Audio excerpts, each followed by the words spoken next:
didn't realize this until I started writing this sermon, but Job is actually quite long. It's about 50 pages in my copy of the Bible and has 42 chapters.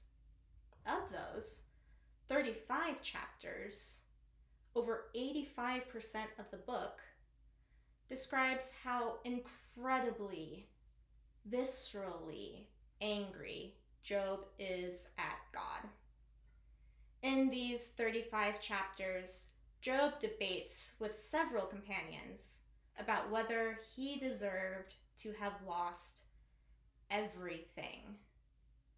The companions repeatedly say that he did deserve it, but in response, Job not only maintains his innocence, he asserts that God wronged him, and he demands to hold God accountable for everything God has taken from him.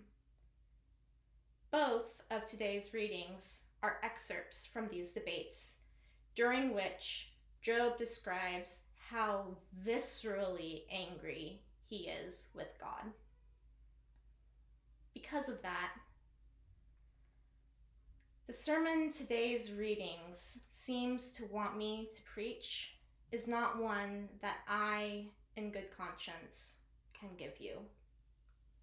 To me, the lectionary is trying to pose a simple question and then immediately provide a straightforward answer. The question presented in our first reading, if mortals die, will they live again? Or, as most of us probably read it, is there such a thing as resurrection? The answer appears to be given in the second reading. After my skin has been thus destroyed, then in my flesh I shall see God. In short, yes, there will be a resurrection. Now, let me be clear. Resurrection is the central tenet of my faith and of my understanding of God. However, I don't feel comfortable preaching about resurrection using these passages because doing so would misconstrue what Job is actually saying. Job doesn't care about resurrection. He cares about justice. He is still grieving everything he's lost. And Job's grief matters, even if it makes us uncomfortable. In today's first reading, Job despairs that he will never be spared from God's wrath. He's so desperate for escape that he briefly considers seeking asylum in Sheol, in the place of the dead, until God no longer wants to hurt him. And when God no longer wants to hurt him, maybe he will bring Job back to life. However, in the verses immediately after today's reading, Job dismisses this plan because God, and I quote, destroys the hope of mortals. Which brings us to our second reading, which is often lifted up as a testament of Job's incredible faith. However, reading the passage in context reveals that, if anything, Job is angrier with God than ever. In verses 23 and 24, Job demands for his testimony against God to be written in stone so that there will be an eternal witness to God's malice. Then we come to verses 25 to 27, which seem to depict a stunning affirmation of Job's faith in God and the resurrection. However, these verses are incredibly difficult to translate, and this sudden declaration of faith, frankly, doesn't make any sense in the rest of the passage. in which Job continues expressing his fury with God. A more recent translation by a scholar named David Kleins likely provides a more accurate understanding of the author's original intent and reveals a much angrier and a much more human Job.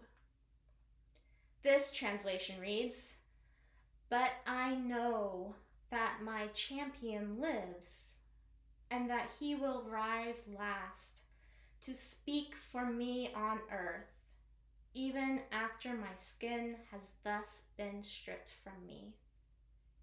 Yet to behold God while still in my flesh, that is my desire, to see him for myself, to see him with my own eyes, not as a stranger." Job is focused on justice, not resurrection. To achieve justice, he considers calling on a family member, his champion, to argue his case after he dies, which was a well-established custom of the time. But Job then decides that he is not content with someone else facing God on his behalf. No, he demands to be the one to confront God, and he is determined to do it while he is still alive. Job's rage continues for another 18 chapters. 18 chapters. What do we do with Job's contempt for God? What do we do with the fact that a vast majority of the book of Job focuses not on a man's faith, but on his all-consuming rage? I suggest we look closely at the 37 chapters between Job's trials and his reconciliation with God. I think these chapters teach us a lot about what it means to grieve and why grief is so important. Because that's what Job is doing in these 37 chapters. His despair, his belligerence, his resignation. These are all manifestations of profound grief. Just as it's tempting to skip or cherry pick from these 37 chapters describing Job's raw, messy grief, it's very tempting to circumvent our own grieving processes and to expect our loved ones to do the same. Let me give you an example. One of the people I am closest to in the world is my Aunt Ruth. Ruth is my mom's younger sister, and I've looked up to her my entire life. When I learned that Ruth and her husband, who is equally delightful, were expecting their first baby, I was excited. When I learned they were expecting twins, I was ecstatic. I knew I would be much closer to these two little twin boys than my other cousins because I was so close to their parents. I couldn't wait to watch them grow up and to be an active part of their lives. Then, less than a week before Ruth was scheduled to be induced, Ruth went in for a routine checkup, and the doctor only found one heartbeat. One of the babies had died, and the doctors didn't know how or why. Ruth had an emergency C-section, and the second baby was delivered alive and healthy. His name is Paul, and he is an adorable, thoughtful, precocious, and hypersocial toddler. But his brother, Reese, was gone. Losing Reese absolutely devastated me in a way I'd never experienced before. I didn't know what to do with all of my grief, So I tried to minimize it, to pretend I wasn't hurting as much as I was.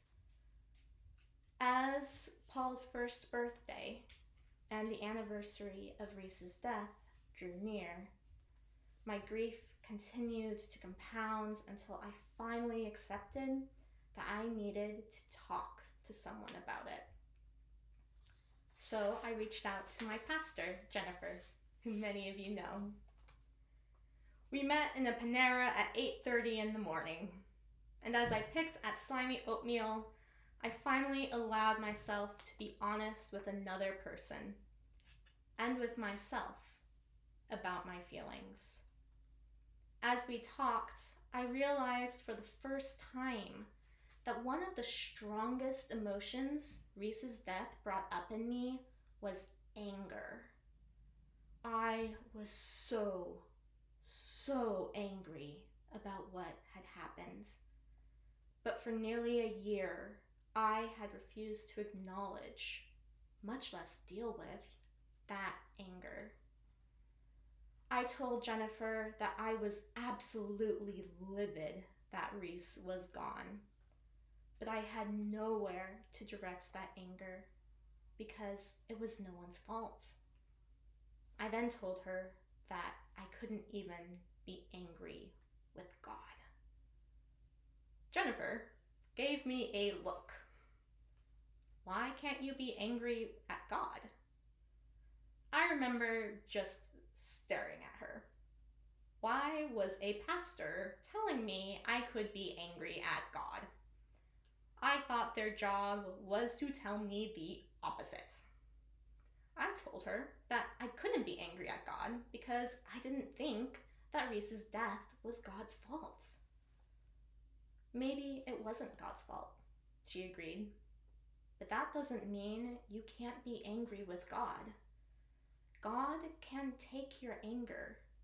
God can hold that for you. It was a simple enough idea, but it blew my mind. God loved me enough to be angry, to let me be angry at God for things I didn't even think were God's fault. Such an idea had truly never occurred to me. In the week after I met with Jennifer, the week of Reese's passing, I spent many hours sitting at my kitchen table, listening to music and creating an art piece to commemorate Reese. As I did, I finally allowed myself to really, truly grieve. I finally allowed myself to feel whatever emotions my grief brought up without justifying or apologizing for them. And I shared everything I was feeling, especially my anger, with God, without worrying about whether God deserved it or not. And it was in that time of absolute honesty and vulnerability that I was finally able to begin healing. In today's readings, Job isn't done grieving, and that's okay. God simply waits until Job is finished. God waits. God listens. Then, when Job finally says everything he needs to say, feels everything he needs to feel, God reveals God's self to Job. And in conversation with God, Job finds peace. But I don't for a second think Job's newfound peace would have been possible if God had not first allowed Job to grieve. Friends, we have much to grieve. We grieve the loss of beloved members of our congregation.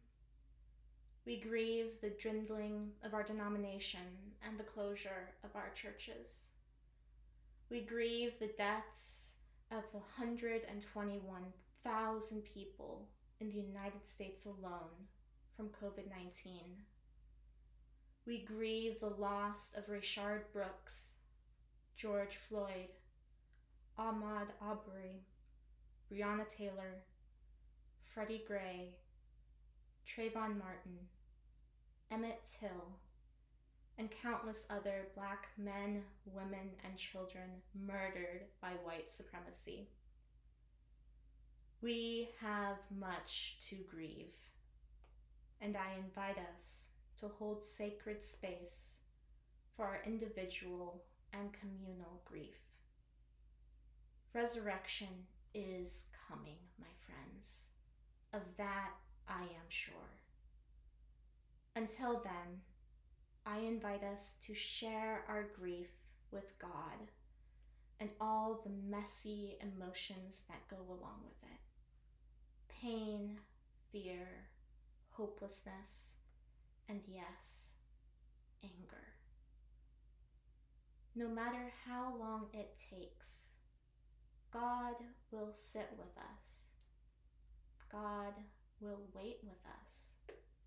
And God will listen to us until we have said all we need to say. Thanks be to God.